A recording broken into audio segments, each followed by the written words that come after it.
78వ కీర్తన 70వ వాక్యాన్ని ధ్యానం చేసుకుందాం.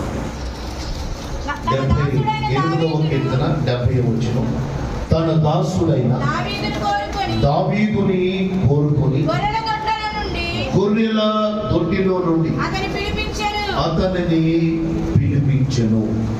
క్రీస్తునందు ప్రేమైన దేవుని బిడ్డలారా, ఈ మధ్యాహ్న సమయమందు దేవుని వాక్యాన్ని మనమంతా కూడా ధ్యానిస్తమైతేనండి, ఈ 78వ కీర్తన 70వ వాక్యము ఈ విధంగా సెలవిస్తుంది.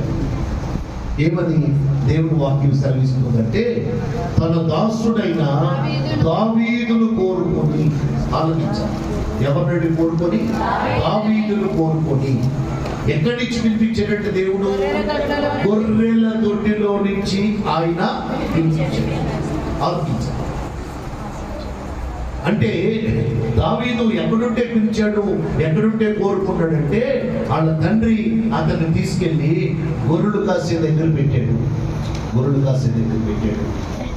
అయితే తండ్రి అప్పగించిన పని బహు నమ్మకమస్తుడుగా చేస్తున్న ఆ దావీదును చూసి, ఆ దావీదుని దేవుడు ఏం చేశాడంటే, బాబు నువ్వు ఇంకా గొర్రెలు కాయొద్దు, గొర్రెలు కాసిన సమయం సరిపోద్ది, నువ్వేం చేస్తావంటే ఇదిగో నా దగ్గరికి రా, నా దగ్గరికి వస్తే నేను నా ప్రజల్ని నిజంగా మేపే పని, నడిపించే పని, వాళ్ళకి రాజుగా ఉండేటట్లుగా నేను నిన్ను ఏర్పాటు చేసుకుంటాను అని దేవుడు అంటండి దావీదుని గొర్రెల దొడ్లోంచి బయటకు తీసుకొచ్చి దావీదుని దేవుడు కోరుకున్నాడు. దేవుడు ఒక వ్యక్తిని కోరుకుంటే ఆ వ్యక్తి జీవితము ఎలా ఉంటుంది అని ఇక్కడ మనం చూస్తే దేవుడు బిడ్డలారా, వాళ్ళ అన్నగారులు, వాళ్ళ అన్నదమ్ములండి ఇంచుమించుగా 7 ఉన్నారు. అతని కంటే పెద్దవాళ్ళు 7 ఉన్నారు. కడసారుపు వాడండి 8వ వాడు. అయితే మరి దేవుడు వాళ్ళకి లేని వాక్యాన్ని ఇచ్చిందండి. ఎందుకని వాళ్ళు అలానే అంతంత మాత్రంగా ఉండిపోతే ఇతని పరిస్థితి ఎంతో ఉన్నత స్థితికి ఎలా ఎదిగాడు, ఎలా రాగలిగాడు, ఎలా హెచ్చించబడ్డాడంటే ఇదేనండి కారణం. ఏంటి ఆ కారణం అంటే దేవుడు బిడ్డలారా, దేవుడు అతన్ని కోరుకున్నాడు. దేవుడు అందరినీ కోరుకుంటాడా, కొందరినే కోరుకుంటాడా? అందరినీ కోరుకుంటాడు. దేవుడు అందరినీ పుట్టించింది ఆయనే, అందరినీ కలగజేసింది ఆయనే. తల్లి గర్భములో పిండముగా రూపింపబడక మునిపే ఆయన చూసిన వాడు, ఎరిగిన వాడు, గుర్తించిన వాడు ఆయనే. కానీ ఎందుకు అందరినీ కోరుకోకుండా కొందరినే కోరుకుంటాడు అంటే మనం ఆయనకి నచ్చాలి. అర్థం చేసుకో, ఎవరికి నచ్చాలండి? చెప్పాలి, ఎవరికి నచ్చాలండి? దేవుడికి నచ్చాలి.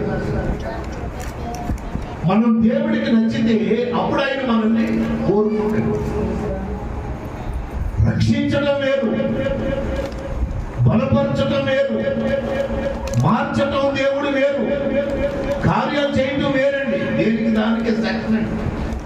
మరి దేవుడు కోరుకుంటే మన ఆధ్యాత్మిక పరిస్థితి ఎలా ఉంటుందంటే, కొన్ని తరాలు గడిచినా మనం చెప్పుకుంటూనే ఉంటాం అతని గురించి. నేను విషయం చెప్తున్నా, మీ అందరికి అర్థమవుతుంది. దావీదు గురించి చెప్పుకున్న సార్లు వాళ్ళ నాన్నగారి గురించి, వాళ్ళ అన్నదమ్ముల గురించి కూడా ఎవరో చెప్పుకోవాలి. కొన్ని సందర్భాల్లో వాళ్ళ అన్నగారు పేర్లు కూడా మనం చెప్పుకోవాలి కనీసం. మరి వాళ్ళంతా ఒక తల్లికి ఒక తండ్రికి పుట్టినోళ్ళే, ఒకే కుటుంబం కదండి. మరి అన్నగారిని గుర్తు చేసుకుంటా, తండ్రిని గుర్తు చేసుకుంటా, ఆ తల్లిని గుర్తు చేసుకుంటా. దావీదునే ఏ సందర్భాన్ని బట్టి అయినా దావీదు ఒక్కటే ఎందుకు గుర్తు చేసుకుంటున్నావు? కడసార్పు వాడైనా, చిన్నోడైనా, సుందరమైన వాడైనా, పొట్టివాడైనా ఎందుకు అతన్ని జ్ఞాపకం చేసుకుంటున్నామంటే అతను దేవుడికి నచ్చాడు. దేవుడికి ఏం చేస్తే నచ్చుతారండి? దేవుడికి ఏం చేస్తే నచ్చుతారు? దేవుడికి నువ్వు నచ్చాలన్నా, నేను నచ్చాలన్నా దేవుడికి ఏం చేస్తే నచ్చుతామంటే మనలో ఆయన చెప్పిన గుణగణాలు ఉండాలి. గుర్తుపెట్టుకోవాలి. ఏముండాలండి? ఏముండాలి చెప్పండి? సహజంగా 2-3 పిల్లలు ఎవరికైనా ఉన్నారండి, వాళ్ళలో కాస్త మాట ఇదే వాళ్ళని కాస్త ఎక్కువ ప్రేమిస్తాం. అది ఇక మానవ నైజం అండి. మాట విన్న వాళ్ళకి కొంచెం ఒక గట్టి ఒట్టింపు కూడా వేరుగా ఉంటుంది, చూపించే ప్రేమ వేరుగా ఉంటుంది, ఇచ్చే విధానం వేరుగా ఉంటుంది. ఎందుకంటే మాట విని కష్టపడిన వాడికి ఒక ప్రతిఫలం అనేది వేరుగా ఉంటుంది. మరి మనిషే ఇంత వ్యత్యాసం చూపిస్తుంటే ఆయన దేవుడు కదా, నిన్ను కోరుకున్నవాడు కదా, నీ కొరకు ప్రాణం పెట్టినవాడు కదా, నిన్ను రక్షించుకున్నవాడు కదా, నువ్వున్న చీకటిలో నుంచి విడిపించిన వాడు, పాపముల నుంచి విడిపించిన వాడు, శాపముల నుంచి విడిపించిన వాడు, రోగముల నుంచి విడిపించిన వాడు, శాపకరమైన జీవితం నుంచి విడిపించి నూతన జీవితాన్ని ఇచ్చిన దేవుడు. స్తోత్రం చెబుదాం. చెప్పాలందరూ హల్లెలూయా, చెప్పాలి హల్లెలూయా. దేవుడి సంగమా ఒకసారి ఆలోచించండి. ఈరోజు దేవుడి మందిరానికి వస్తున్నావు, వాక్యాన్ని వింటున్నావు, దేవుడు నిన్ను కోరుకునేటట్లుగా ఉన్నవా? దేవుడు నిన్ను కోరుకునే ఆ గుణగణాలు నీలో ఉన్నాయండి. కొంతమందిలో దేవుడు నమ్ముకొని చాలా సంవత్సరాలైనా ఇంకా చిన్నపిల్లల శాస్త్రం పోవడం,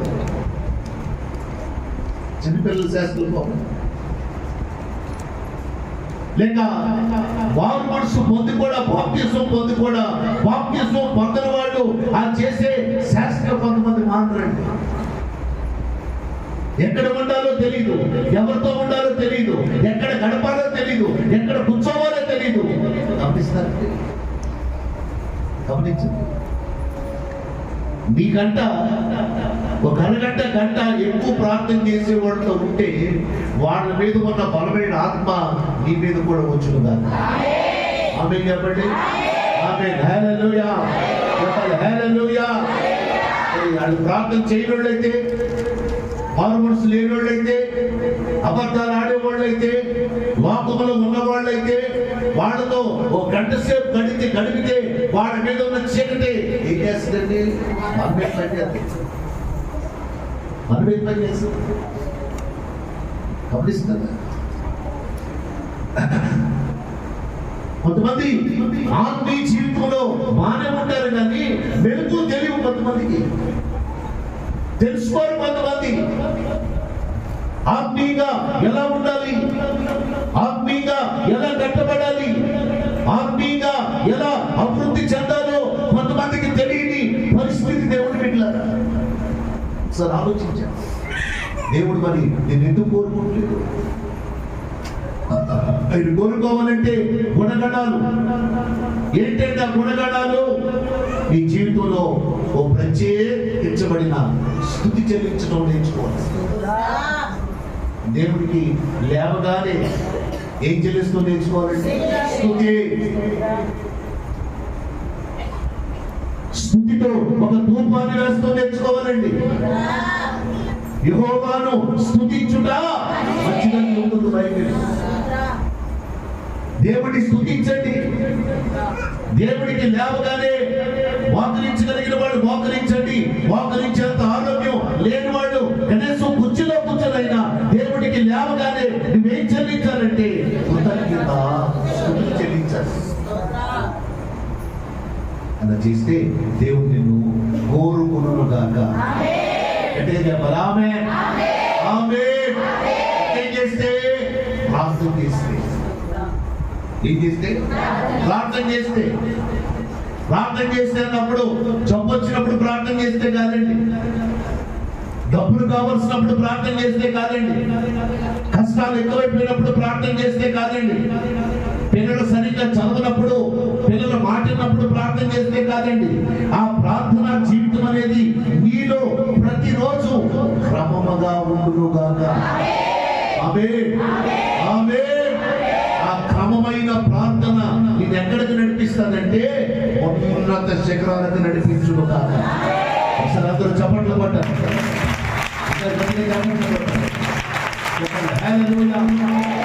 చెప్పాలి గట్టిగా చెప్పాలి హల్లెలూయా. మనకి బెంగళూరులో చాలా మంది ప్రార్థన వీరులు ఉన్నారండి. వాటిని ప్రవర్తనగా దేవుడు వాడుకుంటున్నారు. ప్రవర్తనగా వినాలి. బెంగళూరు ఒకసారి మా బాబాళ్ళు ఒక చర్చికి వెళ్ళారు బెంగళూరులో. ఎవరండి పాస్టర్ గారు? పాల్ తంగయ్య అంటే పాల్ తంగయ్య. వాళ్ళ చర్చికండి ప్రతి ఆదివారం ఒక 30,000 మంది ప్రజలు వస్తారు. ఎవ్రీ సండే 30,000 మంది ప్రజలు వస్తారు. ఆయనతో ముఖాముఖిగా మాట్లాడి మనం ప్రార్థన తీర్చుకోవాలంటే ఒక అపాయింట్మెంట్ తీసుకోవాలి. నేను ఆయనకి ఇంచుమించుగా 4 నెలల ముందు అప్లికేషన్ పంపించాను. 4 నెలల ముందు అంటే పోయిన సంవత్సరం లాస్ట్లో పంపాను అప్లికేషన్. నాకు ఇంతవరకు అపాయింట్మెంట్ అవ్వలేదండి. ఎవరికేమిడు ఇస్తారు, నెలకి ఎంతమంది ఇక్కడ ఇస్తారు. మనం వంతు వచ్చినప్పుడు మనకు కూడా వస్తారు. ఒక వారం ముందు చెప్తారు, అప్పుడు మనం అయితే ఆ చెప్పిన రోజుకి వెళ్ళాలి. అది సండే చెప్తే సండే వెళ్ళాలి. నీకు ఏ రోజు చెప్తే ఆ రోజు. నేను ఆ రోజు కాడలేదు, మనం మానేస్తాను. గమనించాలి. గొప్ప దైవజనుడండి. 30,000 మంది ప్రజలు ఒక చోట కూడుకొని దేవుని ప్రతి ఆదివారం ఈరోజు ఆరాధన చేస్తారు. అలాగే అదే బెంగళూరులో ఇంకొక గొప్ప దైవజనుడు ఉన్నాడు. చాలా మంది ఉన్నారు. అందులో ఈయన ఇప్పుడు ప్రజెంట్ లో బాగా వాడబడుతున్నాడు. ఆయన పేరు పాల్ తంగయ్య. గమనించండి, వాళ్ళ అబ్బాయి వాళ్ళు కూడా వాడబడుతున్నారు. అయితే ఇంకొక సేవకుడు పేరు ఏంటంటే రాంబాబు. ఏం పేరండి?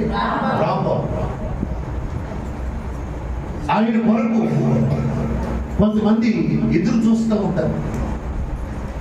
అయ్యా మీరు ఖాళీ ఉందని ఒక మాట చెప్తే బొంబాయిలో మీటింగ్ ఖర్చుతో మేమే పెట్టుకొని మీటింగ్ పెడతాం, మద్రాసులో మీటింగ్ ఖర్చుతో మేము పెట్టుకొని మీటింగ్ పెడతాం, ఇదిగో ఈ బెంగళూరులోనే మీటింగ్ ఖర్చుతో మీటింగ్ పెట్టుకొని మేము పెడతామండి. అది ఏ స్టేట్ అయినా కావచ్చు. అలాగే కొన్ని దేశాల్లో కూడా. ఎందుకంటే ఆయన ఆ మీటింగ్ వచ్చి గమనించాలి. ఆ మీటింగ్ లో ఆ 3 దినాలు వాక్య పరిచయం చేసి ప్రార్థన చేస్తుంటే పుట్టు వాడికి పుట్టు మోగవాడికి కళ్ళు చేస్తే నోరు చేస్తారు. చెప్పండి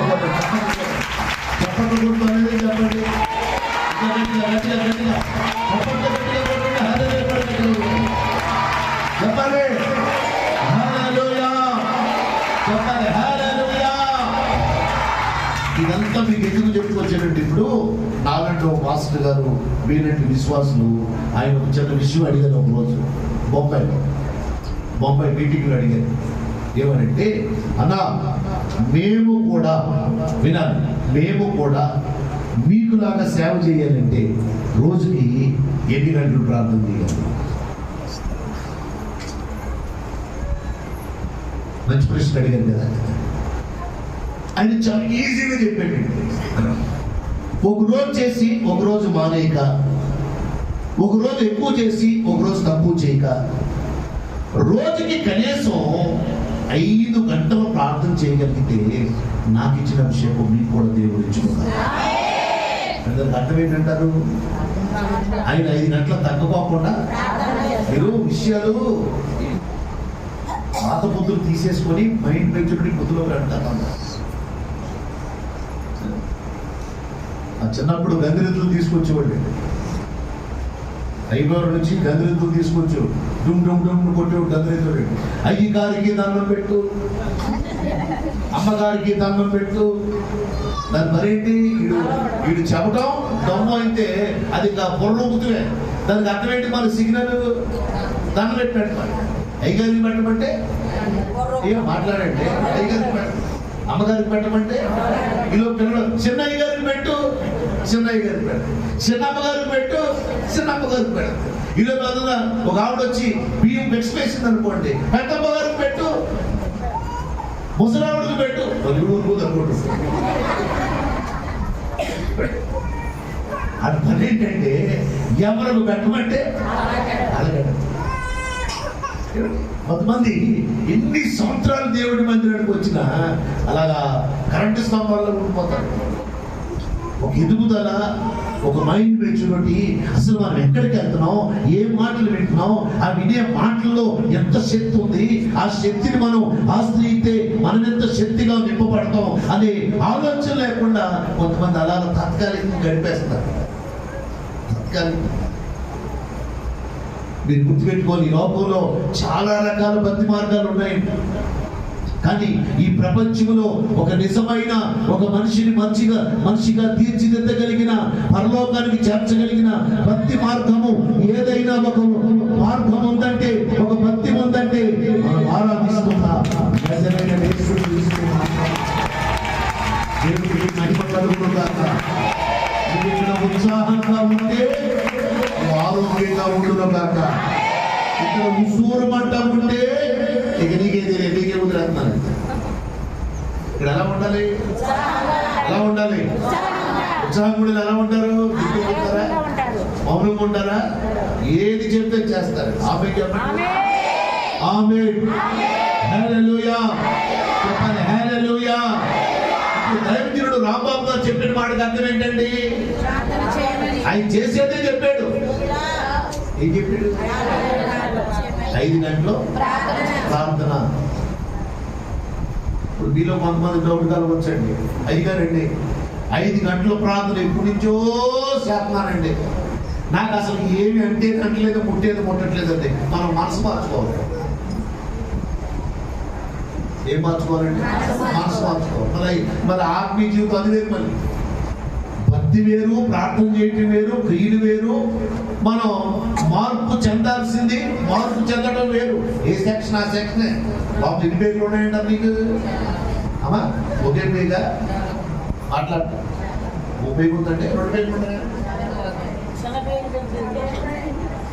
అప్పుడు పేర్లు చాలా ఉన్నాయి అనుకుంటాను నేను. ఎన్ని ఉన్నాయి నాకు కట్టలేదు. డాక్టర్ గారు తరపు చెప్తాను. నా జర్మన్ డాక్టర్ తెలుసా? మొత్తం పేర్లు లోపల చాలా ఉన్నాయండి. లేవా? టోటల్గా ఏమంటామంటే అది తెలియదు. ఇప్పుడు టీ తాగే కదంటే టీ తాగే పేరు వేరు, బాదం పాలు తాగే పేరు.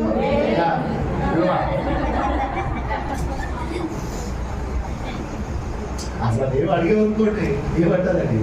తీయమో వేడి కదండి, బాదం పాలు పళ్ళు పోతే పెట్టండి ఏమవుతే దాండి వల్ల కూడా పళ్ళు కదులుతువే కాదు, పళ్ళు పుచ్చుపళ్ళు అయిపోతాయి.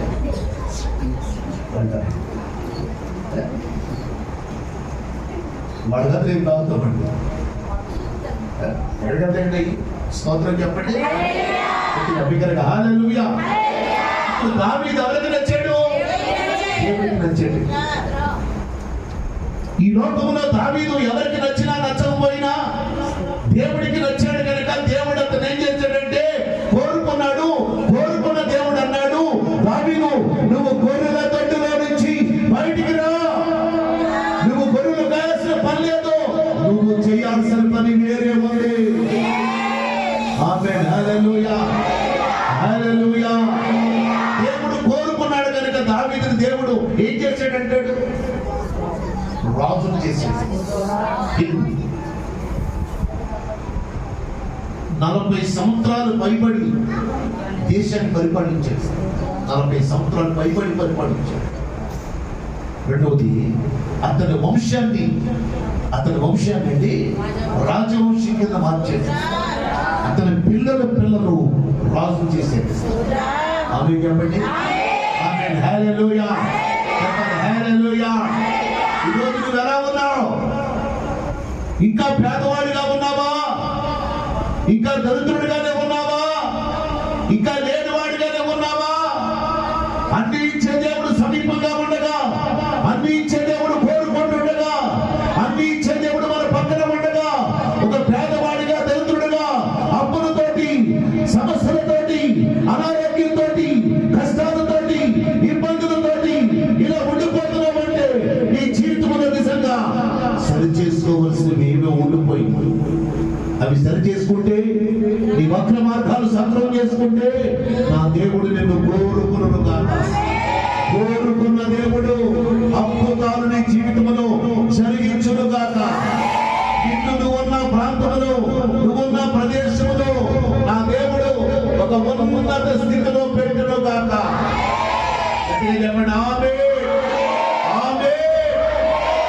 ఒక రోజు ఏం జరిగిందంటే, ఒక దైవజనుడి దగ్గర ఒక అతను కుర్రవాడండి, ఎవరెస్టండి, ఉన్నవాడే, బాగా ఆస్తులై ఉన్నాయండి. ఆస్తులై ఉన్న ఆ కుర్రాడు సేవకు వచ్చి శిష్యత్వం చేస్తున్నాడు. ఎంత నమ్మకంగా శిష్యత్వం చేస్తున్నాడంటే అంత నమ్మకంగా చేస్తున్నాడు. బాబు చేతి మీద కాస్త నీళ్ళు పోయి అంటే నీళ్ళు పోస్తున్నాడు. నాన్న కాస్త అన్నం పెట్టరా అంటే అన్నం పెడుతున్నాడు. అంటే భోజనం పెట్టమంటే భోజనం పెడుతున్నాడు. చేతి మీద నీళ్ళు పోయమంటే అది మాట్లాడుతున్నాడు. చేతి మీద నీళ్ళు పోస్తున్నాడు. నాన్న బట్టలు వస్తున్నాడు, బట్టలు ఉంటున్నాడు. మరి ఆయన పరిచర్యకి వచ్చాడు కదా, పరిచర్య చేస్తున్నాడు. ఏం జరిగిందండి ఇక్కడ గమనిస్తా? ఏం జరిగింది అని చూస్తే ఒకరోజు అండి దైవజనుడు పిలిచాడు. ఎలీషా, ఇదిగో నేను నీ దగ్గర నుంచి ఎత్తబడే సమయం ఆసన్నమైంది. నువ్వు నా దగ్గర ఇంతకాలము నమ్మకంగా శిష్యుడిగా చేశావు కనుక నేను నీ దగ్గర నుంచి ఎత్తబడక మునుపు ఏం కావాలో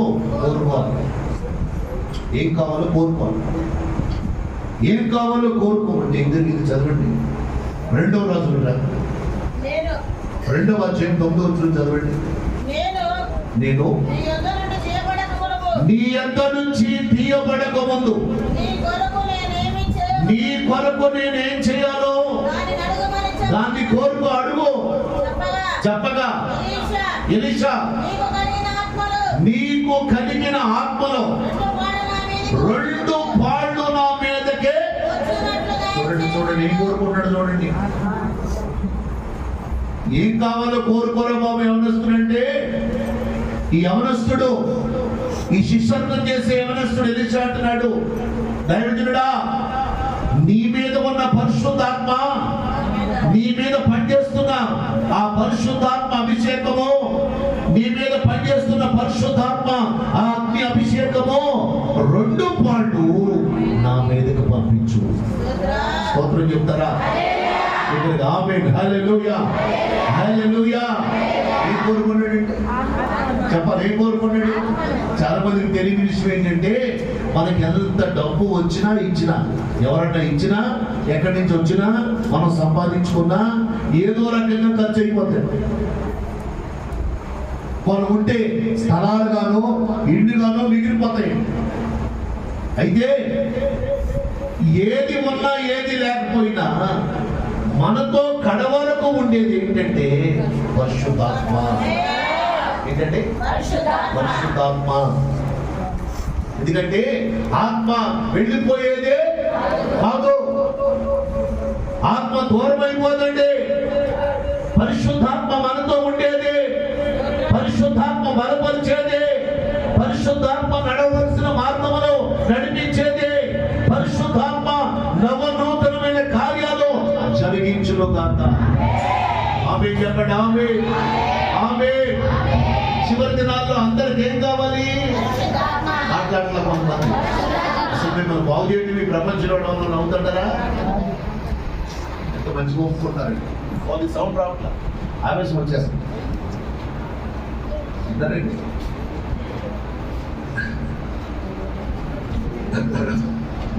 గమనించాలి.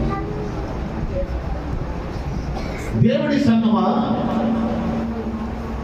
ఆత్మ లేని వాడు నా వాడు కాదు అంటుంది బైబిల్. ఈ భూమి మీద ఉన్న ప్రతి ఒక్కరూ యేసు ప్రభు నమ్ముకోవాలి, యేసు ప్రభు దగ్గరికి రావాలి. రెండవది పరిశుద్ధాత్మను పొందును గాక. ఆమేన్, ఆమేన్. ఏం పొందుకోవాలండి? ఏం పొందుకోవాలి? పరిశుద్ధాత్మను పొందుకోవాలి. ఎందుకు పరిశుద్ధాత్మను పొందుకోవాలంటే మనల్ని సర్వసత్యములోకి నడిపించేది పరిశుద్ధాత్మ దేవుడు.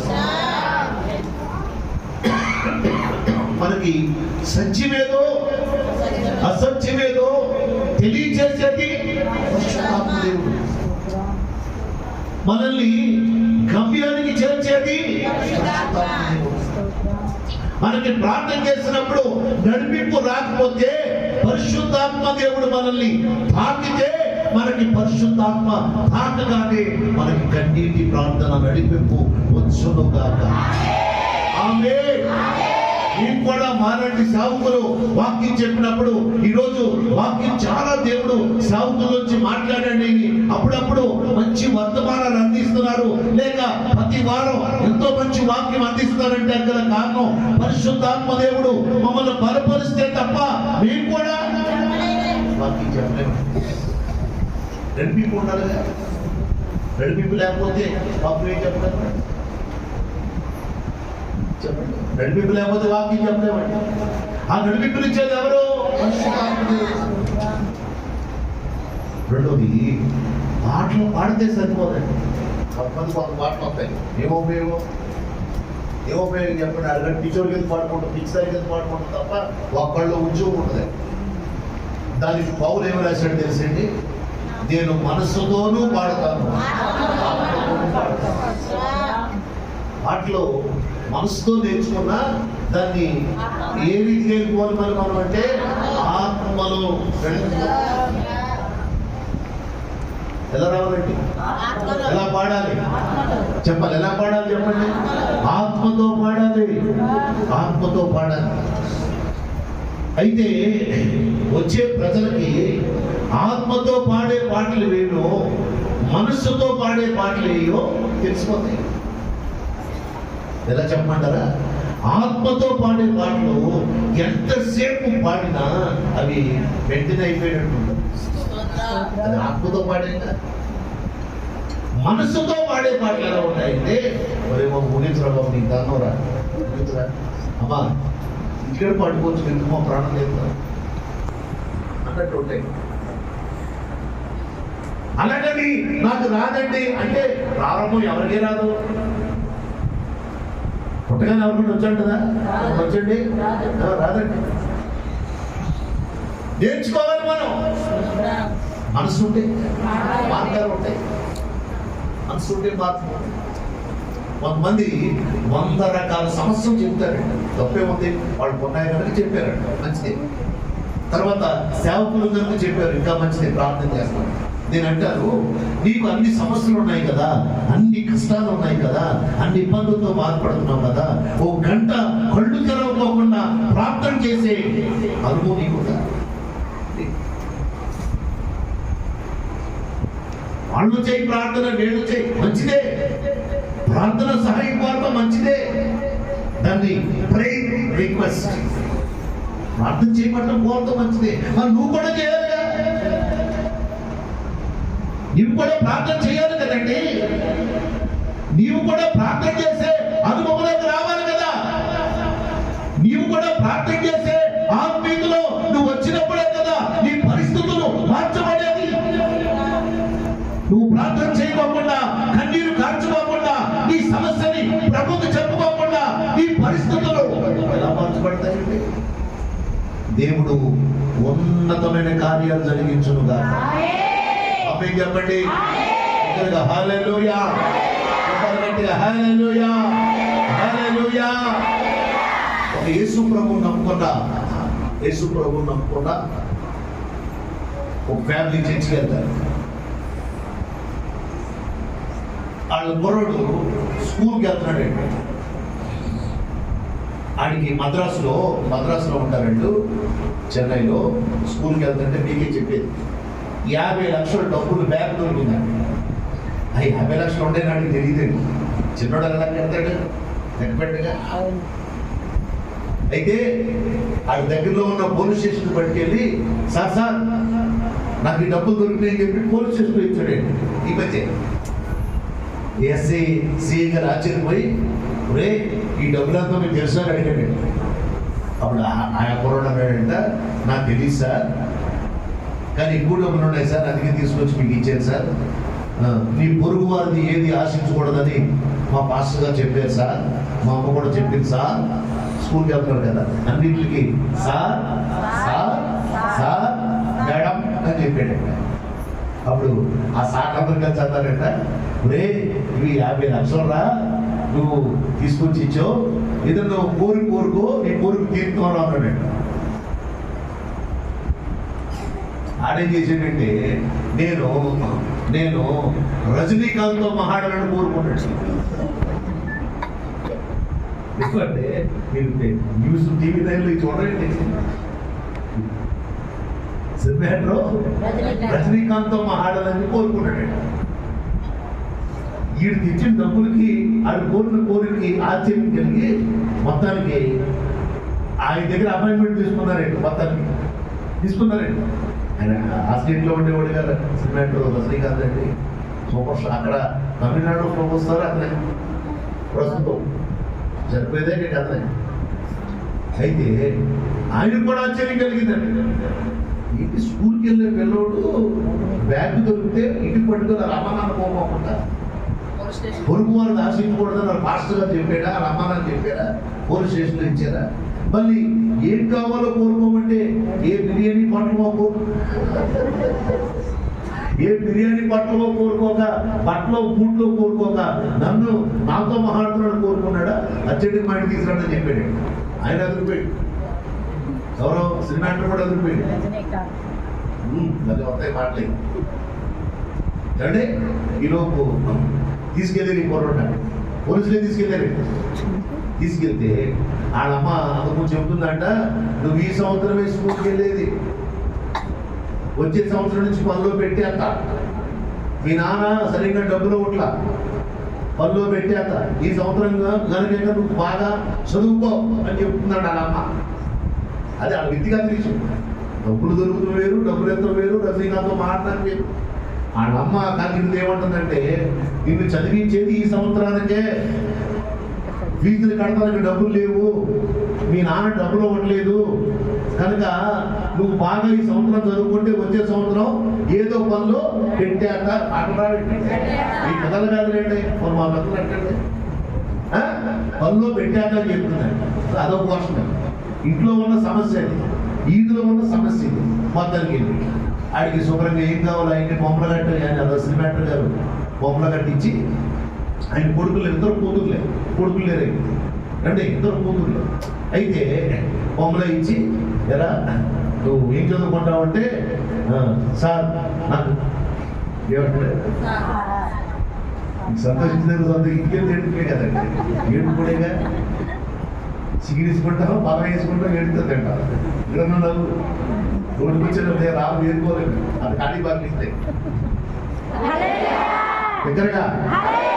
హల్లెలూయా హల్లెలూయా అంటే ఏం చదువుకుంటావు అని అడిగాడు. సార్ మా అమ్మ చెప్పింది సార్ ఏంటి అంటే ఆ మాట నాకు నవ్వుతుంది, మరి మీకే నవ్వు అట్లా. సార్ మా అమ్మ చెప్పింది సార్, నాకు మా నాన్న డబ్బులు ఉండలేదండి సార్, ఈ సంవత్సరానికి చదువుకోవాలన్నారు సార్, అందుకే బాగా చదువుకోమన్నారు సార్, వచ్చే సంవత్సరం నుంచి సార్ చూపించి సార్ చెప్పండి మేడం, చెప్పాలి పనులు పెట్టాను కదా సార్. ఎంత నీతి మంత్రుడిని పనులు పెడతాడని చెప్పి ఈ మధ్య ఆయన కూడా యేసుప్రభువుని నమ్ముకున్నాడు. ఎవరు ఇంటర్వ్యూ చేశారండి, ఈ మధ్య రైట్లో ఇంటర్వ్యూ చేశారంట. రైట్లో అతను ఇంటర్వ్యూ చేస్తే, ఈ ప్రపంచంలో ఎంతో మంది దేవుళ్ళు ఉన్నారు, యేసుక్రీస్తు ప్రత్యేకించబడిన దేవుడు. ఇలా చూస్తామంటే ఈ మార్గంలోకి రాజకీయ నాయకులు రాబోతున్నారు, ముఖ్యమంత్రి రాబోతున్నాడు, రాబోతున్నారు, ప్రధానమంత్రి రాబోతున్నారు, ఎంతో మంది వచ్చారు, ఇంకా రాబోతున్నారు. ఎందుకంటే గమ్యానికి చేర్చే మార్గం ఇది.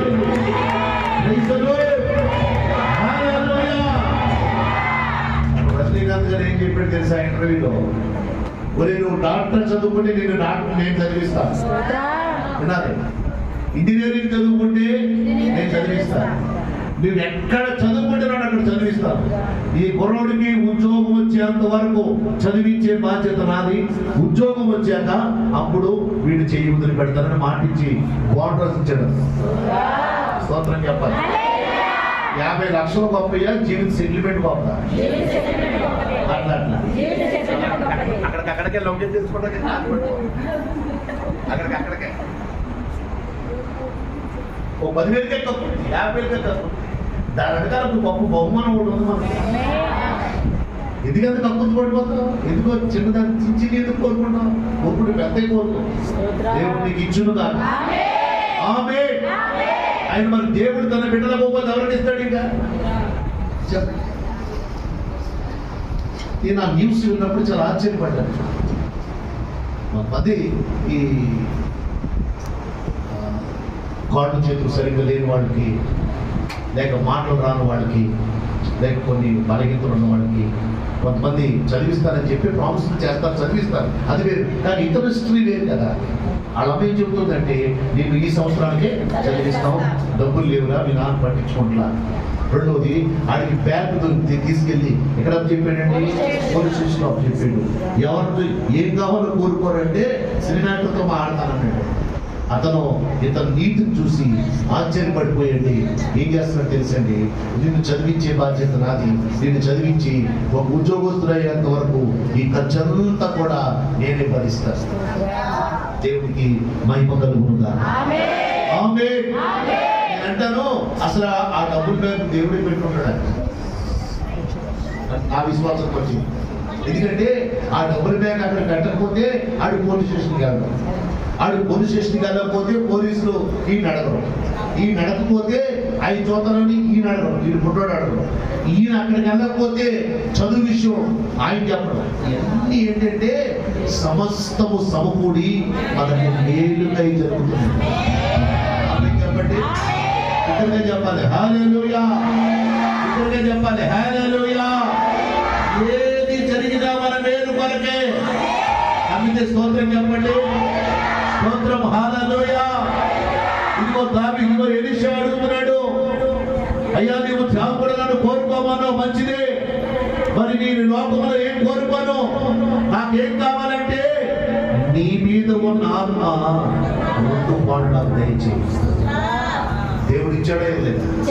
దేవుడు ఇచ్చాడు. ఏం కోరుకుంటే ఇచ్చాడు? ముందేమో దావీదుని దేవుడు కోరుకున్నాడు కనుక గొర్రెల దొడ్లో నుంచి విడిపించి ఇశ్రాయేలు జనాంగానికి రాజుగా చేశాడు. ఇదిగో ఏలియా కోరుకోమంటే ఎలీషా బంగారమో వెండో డబ్బో బంగారమో పేరు ప్రఖ్యాతలో కోరుకునేది కానీ పరిశుద్ధాత్మను కోరుకున్నాడు. 3వ మాట చదవండి. 107వ కీర్తన లూకాసు వార్త దానికి ముందు 22:30 ఉంటాడు. లూకాసు వార్త 22:31. సీమోను సీమోను, సాతాను మిమ్మల్ని పట్టి గోధుమల వలె జల్లించుటకు మిమ్మల్ని కోరుకొనును గాని నమ్మిక తప్పిపోకుండానట్లు నేను మీ కొరకు వేడుకుంటుని. స్తోత్రం చెప్తారా? చెప్పాలి హల్లెలూయా. ఇతను ఎవరండి? సీమోను. ఈ సీమోన్ అంటే సాతాను గాడు కోరుకున్నాడంట. ఇదేంటంటే సీమోన్ సాతాను కోరుకుంటాడంటే? అవును, కొన్నిసార్లు కొంతమందిని సాతాను గాడు కూడా కోరుకుంటాడు. ఏమంటుందని వాక్యం? సీమోను సీమోను, సాతాను మిమ్మల్ని పట్టి గోధుమలు జల్లించినట్లు మిమ్మల్ని జల్లించాలని సాతాను గారు మిమ్మల్ని కోరుకుంటున్నాడు. అయితే నేను మీ కొరకు తండ్రిని వేడుకుంటున్నాను, మీ కొరకు విజ్ఞాపన చేస్తున్నాను, నమ్మిక మాత్రము తప్పిపోనవద్దు. స్తోత్రం స్తోత్రం. ఏం తప్పవద్దు? నమ్మిక తప్పిపోనవద్దు. నమ్మిక తప్పిపోనవద్దు. సాతాను గాడు మిమ్మల్ని కోరుకుంటున్నాడు. నిజమే. మనం భక్తిగా దేవుడి మార్గంలో కొనసాగుతున్నప్పుడు అండి, వినాలి వినాలి. నేను వాక్యం వింటున్నాను ఉన్న వాళ్ళందరూ కూడా ఒకసారి చప్పట్లు కొట్టి దేవుడిని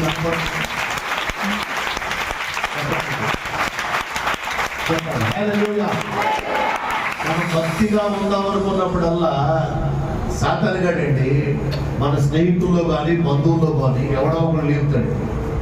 అడేం చేస్తారు తెలిసండి, ఇది నువ్వు బొట్టు కూడా పెట్టుకోవా, చిన్న బొట్టు పెట్టుకోవచ్చుగా,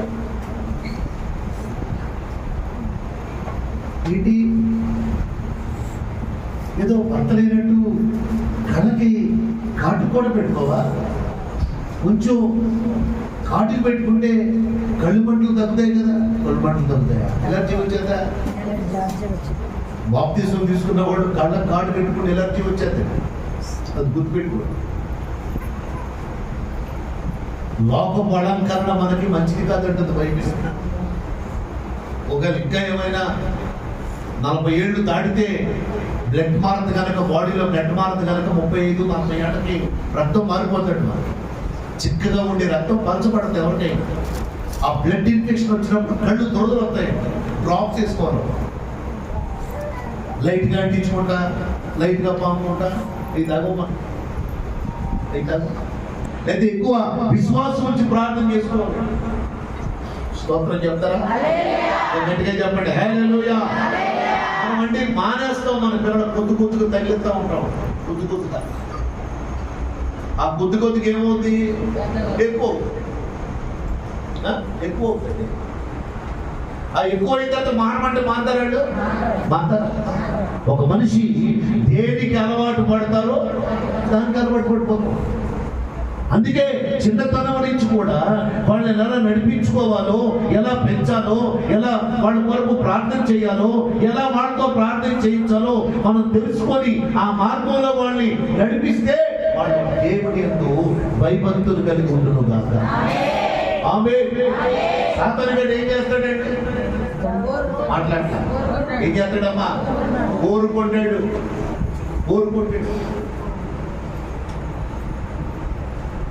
పెద్ద దగ్గర నుంచండి ఓ బిల్డింగ్ ఉన్నాడు, రమేష్ రెడ్డి ఉన్నారు. ఏదో పేరు మొత్తానికి మన శారమ్మ గారికి దేవమండలం గురించి తెలుసాడు. అంటే తొందరగా తెలుసు, అక్కడికి కూడా అంటే తెలుసుకుంటారు.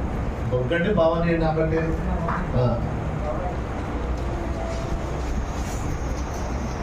ఇద్దరు ఆడపిల్లలే కదండి. మంచి చెల్లి మంచి పెట్టి మంచి సంఘానికి కూడా వెళ్తారు. గురువారం మాందండి ప్రార్థన, శనివారం మాందండి, ఆదివారం కూడా మాందండి. చేస్తాం. నాకు కనపడతారు బయటికి కనపడినట్టే కదా. ఏం జరిగింది అంటే తెలియదండి. ఎవరు స్నేహితులుగా వచ్చారో తెలియదు. అయితే మొత్తం తీసేసిందో మొత్తం తగ్గించేసుకో.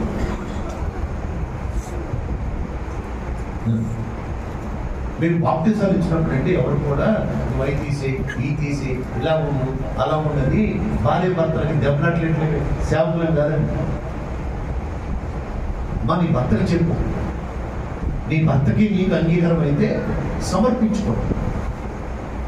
సమర్పించుకున్న తర్వాత ఇక అటు జోరు పోకూడదు. సమర్పణ అంటే సమర్పణే. మరి ముఖ్యంగా చెప్పేది ఏంటంటే దేవుడి దగ్గర ఏ మాట పడితే ఆ మాట అనుకోకూడదు. ఒకవేళ నువ్వు అన్నావనుకో నెరవేర్చాల్సింది, తప్పనే నెరవేర్చాల్సింది. ఎందుకంటే ఆయన అవునంటే అవును, కాదంటే కాదు. అందుకే మనుషుల దగ్గర మాట్లాడినట్లు దేవుడి దగ్గర మనం మాట్లాడకూడదు. నువ్వు మాట్లాడే ప్రతి మాట, నువ్వు చేసుకునే ప్రతి ఒప్పందం ఆయన వింటాడు.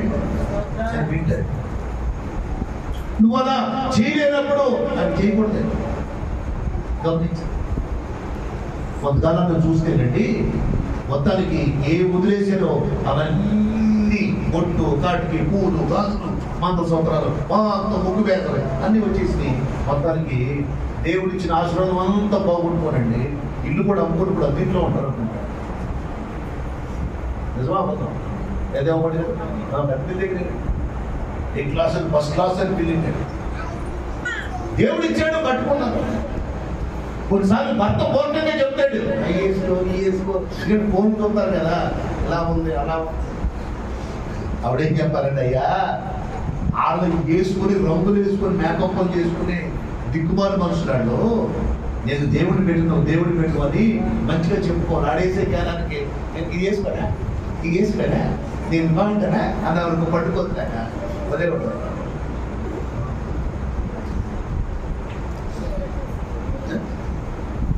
సినిమా ఒక సినిమాలో ఏమో సన్నగా ఉంటారండి ఆడవాడైనా మగవాడే, ఇంకో సినిమాలో ఏమో లావుగా ఉంటారు. అంటే ఎలా ఆడమంటే అలా ఆడతారు. ఆడవాళ్ళు కూడా పో కోసమే. ఓటు విచ్చులు కూటు కొరకంట. పెద్ద ఓటు విచ్చులు కూటు కొరకే. మనం